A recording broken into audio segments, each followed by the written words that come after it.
আসসালামু আলাইকুম। আজি স্পেচিয়েল বস্তু এটা বনাবলৈ গৈছোঁ। আজি বনাবলৈ গৈছোঁ মটনৰ কাৰণে আলু কেইটামান ল'লোঁ আৰু গোটা নহৰু ল'লোঁ 4টামান আৰু তাত পিঁয়াজ, হালধি গুড়ি, জিৰা গুড়ি, মছলা যিখিনি লাগে গোটেইখিনি মছলা মই দি দিলোঁ। দি পেলাই এতিয়া আলু কেইটামান দি দিলোঁ। দি পেলাই তেল দি দিলোঁ। তেল দি পেলাই চব একেলগে ভালকৈ মিহলাই পাছত বহাই দিম।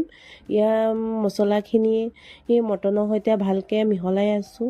মটনত যিহেতু তেল বহুত সেইকাৰণে মই আলু কেইটামান দিলোঁ আৰু গোটা এলাচি কেইটামান দি দিলোঁ।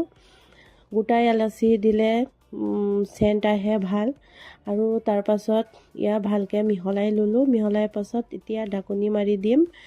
ঢাকনি মৰাৰ পাছত হুইচেল লৈ ল'লোঁ 20টামান হুইচেল দিয়াৰ পাছত মই খুলি ল'লোঁ কুকাৰ আৰু হৈ গ'ল।